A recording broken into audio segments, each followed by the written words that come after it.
સ્વપરદ્રોહ જનનમ સત્યમ ભાષ્યમ ન કહરિચિત કૃતજ્ઞ સંગસ્ત્યક્તવ્યો લુંચાગ્રાહ્યા ન કસ્યચિત.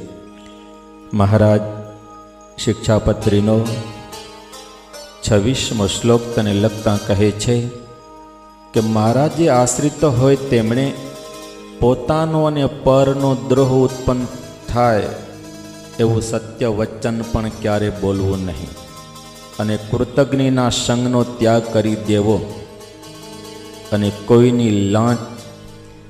કોઈની લાંચ ક્યારે પણ ગ્રહણ કરવી નહીં.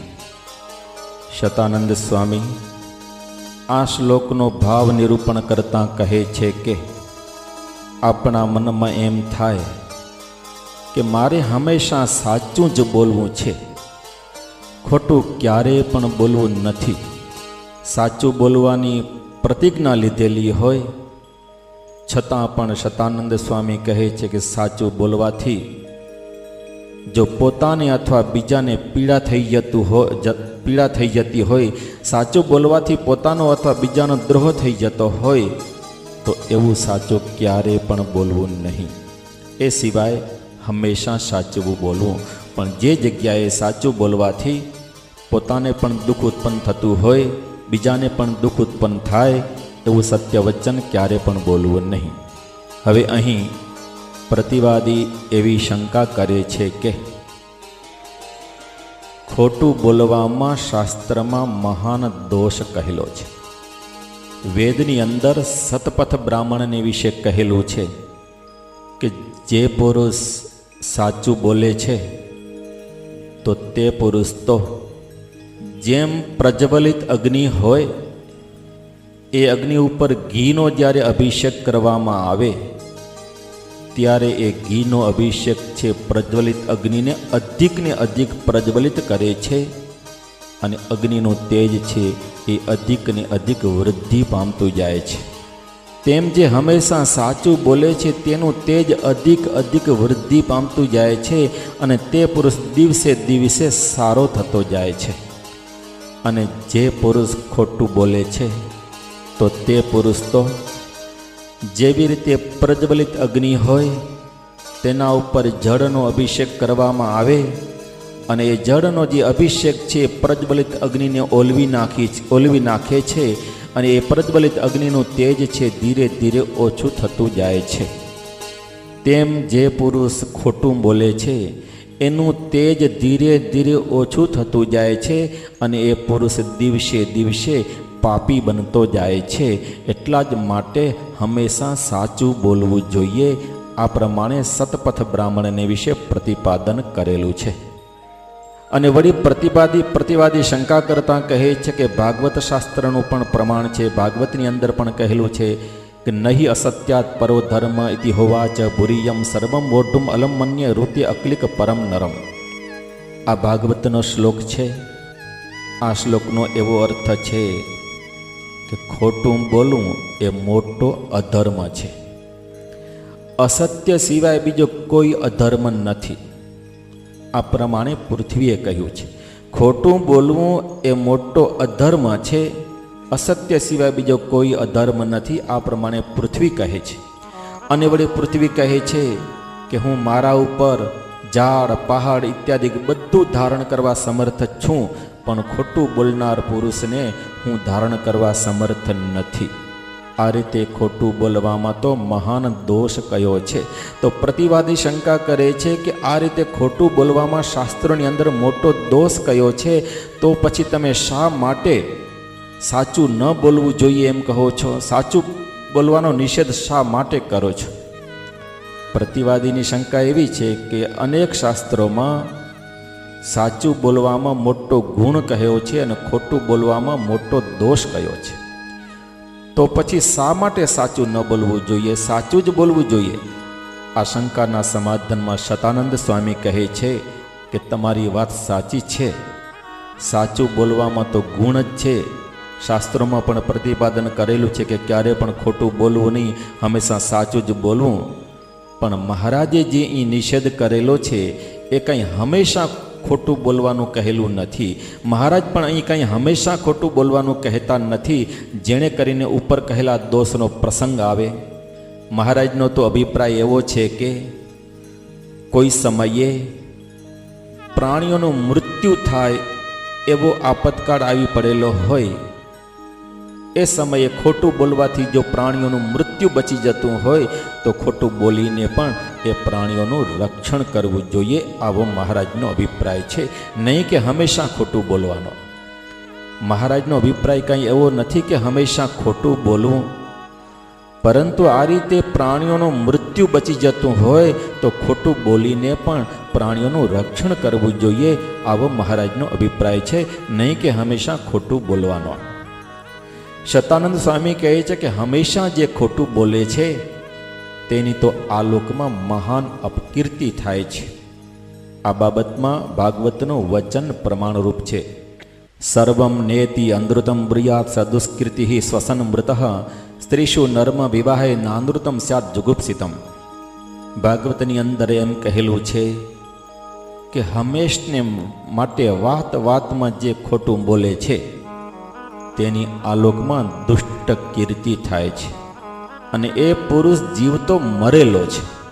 માટે હંમેશા વાત વાતમાં ક્યારે પણ ખોટું બોલવું નહીં, પણ પોતાના કે બીજાના પ્રાણનું રક્ષણ કરવામાં કદાચ ખોટું બોલાય, સ્ત્રીઓની આગળ કદાચ ખોટું બોલાય, હાંસી મસ્કરીમાં કદાચ ખોટું બોલાય, વિવાહ કરતી વખતે કદાચ ખોટું બોલાય, અને પોતાના ગુરુના રક્ષણને માટે કદાચ ખોટું બોલાય, તો ભાગવતની અંદર કહેલું છે કે એમાં દોષ નથી. અને વળી મહાભારતને વિશે શાંતિ પર્વમાં નારદ મુનિએ સત્યનું લક્ષણ કહેલું છે કે સત્ય કોને કહેવાય, તો એ મહાભારતને વિશે કહેલું છે કે સત્યસ્ય વચનમ શ્રેય સત્ય જ્ઞાનમ તો દુષ્કરમ યદભૂત હિતમ અત્યંત એતત સત્યસ્ય લક્ષણમ. નારદ મુનિ કહે છે કે સત્ય બોલવું જોઈએ, સત્ય બોલવું જોઈએ એમ કહેવું સહેલું છે, પણ સત્ય શું વસ્તુ છે એ સત્ય જાણવું અતિશય કઠિન છે. નારદ મુનિ કહે છે કે જેને વિશે ભૂત પ્રાણી માત્રનું અત્યંત હિત સમાયેલું હોય, જે વચનને વિશે ભૂત પ્રાણી માત્રનું અત્યંત હિત સમાયેલું હોય એ જ સત્યનું લક્ષણ છે. આ રીતે મહાભારતને વિશે સત્યનું લક્ષણ કહેલું છે. માટે મહારાજનો અભિપ્રાય એવો છે કે અહિંસા ધર્મ પ્રધાન છે, તેથી પોતાની કે બીજાની હિંસા થતી હોય તો ખોટું બોલીને પણ એ હિંસાને અટકાવવી, આવો મહારાજનો અભિપ્રાય છે. અને વળી મહારાજે કહ્યું કે કૃતજ્ઞનો સંગ કરવો નહીં. કૃતજ્ઞ કહેવાય કોને? તો શતાનંદ સ્વામી કહે છે કે આપણે કરેલા જે ઉપકારો હોય એ ઉપકારોને જે વાણીના પ્રલાપોથી વ્યર્થ કરી નાખે તેને કહેવાય કૃતજ્ઞ. અર્થાત આપણે ઘણા ઉપકારો કર્યા હોય છતાં એ માણસ અનેક જગ્યાએ બોલતો ફરે કે એમણે મારા માટે શું કર્યું છે, મારો શું ઉપકાર કરેલો છે, મને તો મારા નસીબમાં હતું એ મળ્યું. આ રીતે આપણા ઉપકારને વાણીના પ્રલાપથી હણી નાખે, નાશ કરી નાખે, તેને કૃતજ્ઞ કહેલો છે. મહારાજ કહે છે કે આવા કૃતજ્ઞનો સંગ કરવો નહીં. આવા કૃતજ્ઞનો સંગ કરવામાં મહાન દોષ છે. આ વિષયમાં દેવળ મુનિનું વચન પ્રમાણરૂપ છે. દેવળ મુનિએ કહેલું છે કે બ્રહ્મજ્ઞે ચ સુરાપે ચ સ્તેને ચ ગુરુ તલ્પગે મુનિભીર નિષ્કૃતિ પ્રોક્તા કૃતજ્ઞે નાસ્તિ નિષ્કૃતિ. દેવળ મુનિ કહે છે કે પંચ મહાપાપો કહેલા છે. બ્રાહ્મણને મારી નાખેલો હોય, બ્રહ્મહત્યા કરેલી હોય, દારૂનું પાન કરેલું હોય, બ્રાહ્મણના સુવર્ણની ચોરી કરેલી હોય, ગુરુ સ્ત્રીનો સંગ કરેલો હોય, આ 4 મહાપાપો કહેલા છે. અને આ 4ની સાથે 1 વર્ષ સુધી જે સંગ રાખે તેને 5મો મહાપાપી કહેલો છે. તો દેવળ મુનિનું કહેવું છે કે આ મહાપાપો શાસ્ત્રમાં બતાવેલા છે. તો બ્રહ્મહત્યાદિક પંચ મહાપાપોનું પ્રાયશ્ચિત શાસ્ત્રમાં બતાવેલું છે, પણ કૃતજ્ઞનું તો પ્રાયશ્ચિત જ શાસ્ત્રમાં બતાવ્યું નથી. અર્થાત કૃતજ્ઞ બ્રહ્મહત્યાદિક પંચ મહાપાપ કરતાં પણ અધિક પાપી છે. વિદુર નીતિને વિશે કૃતજ્ઞનું લક્ષણ કહેલું છે કે કૃતજ્ઞ કોને કહેવાય? સત્કૃતાશ્ચ કૃતાર્થાશ્ચ મિત્રાણામ ન ભવંતિ યે તાન મૃતાનપી કર્વ્યાદઃ કૃતજ્ઞા નોપભુંજતે.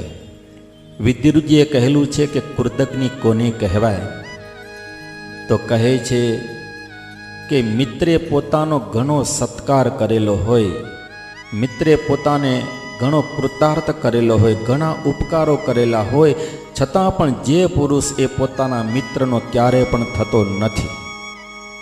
સામલા મિત્રે પોતાનું ઘણું કાર્ય કરેલું હોય, પોતાને સત્કૃત કરેલો હોય, સત્કાર કરેલો હોય, કૃતાર્થ કરેલો હોય, ઘણા ઉપકારો કરેલા હોય, છતાં પણ જે પુરુષ પોતાના મિત્રનો ક્યારે પણ થતો નથી, પોતાના મિત્રનું કાર્ય ક્યારે પણ કરતો નથી, તેને કૃતજ્ઞ કહેલો છે. અને વિદુરજી કહે છે, અને કૃતજ્ઞ જ્યારે મરે છે ત્યારે માંસનું ભક્ષણ કરનારા કુર્મ્યાદિક છે એ પણ એના માંસનું ભક્ષણ કરતા નથી. આ પ્રમાણે વિદુર નીતિને વિશે કહેલું છે. માટે મહારાજનો અભિપ્રાય એવો છે કે આવા કૃતજ્ઞથી દૂર રહેવું, જેથી એ કૃતજ્ઞના પાપનો પોતાની અંદર પ્રવેશ થાય નહીં. સર્વ પ્રકારે કૃતજ્ઞનો સંગ કરવો નહીં, આવો મહારાજનો અભિપ્રાય છે. અને વળી મહારાજ કહે છે કે કોઈની લાંચ ક્યારે પણ ગ્રહણ કરવી નહીં. પ્રચ્છન્નમ ગૃહ્યતે ઇતિ લુંચા. છાની રીતે જે ગ્રહણ કરવામાં આવે એને કહેવાય લાંચ.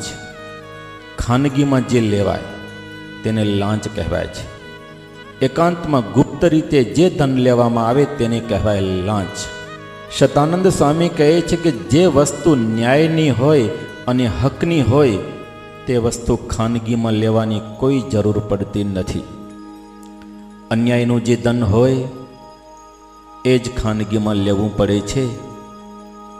લાંચનું દ્રવ્ય છે એ અન્યાયનું છે, તેથી લાંચનું દ્રવ્ય છે પ્રસિદ્ધમાં કદી પણ લેવાતું નથી, એ તો ખાનગીમાં જ લેવાય છે. શતાનંદ સ્વામી કહે છે કે લાંચનું દ્રવ્ય છે કોઈ પણ વ્યક્તિ પ્રેમથી આપતી નથી અને આપવું પડતું હોય છે.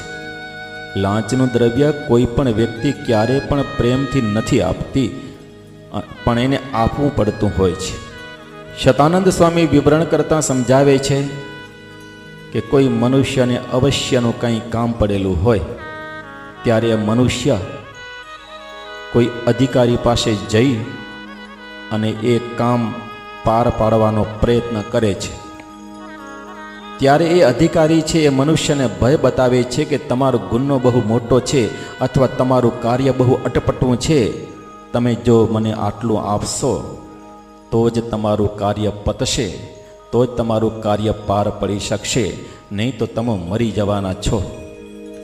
આમ ભય બતાવીને કાર્ય પાર પાડવા તત્પર થયેલા પુરુષ પાસેથી છાની રીતે જે લાંચનું છાની રીતે જે દ્રવ્ય ગ્રહણ કરવામાં આવે તેને કહેવાય લાંચ. તો આ રીતે છાની રીતે લાંચનું ધન ગ્રહણ કરવામાં આવે છે. શતાનંદ સ્વામી કહે છે કે લાંચનું દ્રવ્ય છે એ વ્યક્તિના નિશાસા સાથેનું હોય છે. વ્યક્તિને આપવું પડતું હોય છે, પણ કોઈ પ્રેમથી આપતું નથી. જો પ્રેમથી અપાતું હોય તો એ લાંચ ન કહેવાય, એ ભેટ કહેવાય. પણ લાંચ કહેવાય નહીં. લાંચ અને ભેટમાં ઘણો તફાવત છે. લાંચ આપવી પડે છે જ્યારે ભેટ છે એ પ્રેમથી અપાતી હોય છે. શતાનંદ સ્વામી વિવરણ કરતાં સમજાવે છે કે લાંચનું દ્રવ્ય જો આપણી પાસે આવે તો એ ક્લેશ અને ત્રાસને ઉપજાવે છે. લાંચનું દ્રવ્ય મનુષ્યને ક્યારે પણ સુખી થવા દે જ નહીં. લેતી વખતે જરા સુખ કે આનંદ જેવું જણાય, પણ પરિણામે લાંચનું દ્રવ્ય છે એ દુઃખરૂપ છે. માટે લાંચનું દ્રવ્ય ગ્રહણ કરવું નહીં. આ વિષયમાં સ્કંદ પુરાણનું વચન છે, પ્રમાણરૂપ છે. સ્કંદ પુરાણમાં કહેલું છે કે ઉત્કોચ દ્યુત દૌત્યાર્થ દ્રવ્યમ દુરાત પરિત્યજ્યત ઇતિ. આ શ્લોકનો એ અર્થ છે કે 4 પ્રકારના દ્રવ્યનો દૂરથી ત્યાગ કરી દેવો. એક તો લાંચનું દ્રવ્ય, તેનો દૂરથી ત્યાગ કરી દેવો. બીજું જુગારનું દ્રવ્ય, તેનો દૂરથી ત્યાગ કરી દેવો. અને ત્રીજું કોઈ દાસીનું દ્રવ્ય હોય તેનો પણ દૂરથી ત્યાગ કરી દેવો. અને ચોથું કોઈ રોગી પુરુષ હોય, કોઈ દુઃખી પુરુષ હોય તેનું દ્રવ્ય, આ 4 પ્રકારના દ્રવ્યનો તો દૂરથી જ ત્યાગ કરી દેવો. અને વળી યાજ્ઞવલ્ક્ય સ્મૃતિની અંદર કહેલું છે કે ઉત્કોચ જીવીનો દ્રવ્યહીનાન કૃત્વા વિવાસયત. યાજ્ઞવલ્ક્ય સ્મૃતિની અંદર યાજ્ઞવલ્ક્ય કહેલું છે કે જે લાંચ વડે કરીને જીવતો હોય, લાંચ ગ્રહણ કરીને જે પોતાનું જીવન ચલાવતો હોય, તો રાજાએ તેની સંપત્તિ લઈ કરી અને રાજાએ તેને દેશવટો આપી દેવો. આ પ્રમાણે યાજ્ઞવલ્ક્ય સ્મૃતિની અંદર કહેલું છે. મનુસ્મૃતિની અંદર પણ કહેલું છે કે ઉપધાભિસ્તુ યહ કશ્ચિત પરદ્રવ્યમ હરેન્નરઃ સ સહાય સહંતવ્ય પ્રકાશમ વિવિધૈર્વદૈ. મનુસ્મૃતિની અંદર મનુ કહે છે કે જે કોઈ પણ પુરુષ લાંચ વડે કરીને પારકું દ્રવ્ય હરણ કરે છે, કોઈ પણ પુરુષ લાંચ વડે કરીને પારકું દ્રવ્ય હરણ કરે છે અને લાંચ લેવામાં બીજા જે કોઈ પણ પુરુષને પોતાની સહાયતામાં રાખે છે, પોતાની મદદમાં રાખે છે, તો આ બંને જણાને ગામના ચોરામાં પ્રખ્યાત રીતે આખા ગામની પબ્લિક ભેગી કરી અને વિવિધ પ્રકારના વધો વડે કરીને એને મારી નાખવો. આ પ્રમાણે મનુસ્મૃતિની અંદર કહેલું છે. માટે શ્રીજી મહારાજનો અભિપ્રાય એવો છે કે સાત્વિક અને ન્યાય વૃત્તિથી પ્રાપ્ત થયેલું જે દ્રવ્ય હોય એ જ ગ્રહણ કરવું, પણ લાંચના દ્રવ્યનો તો ક્યારે સ્પર્શ પણ કરવો નહીં. આવો મહારાજનો અભિપ્રાય છે.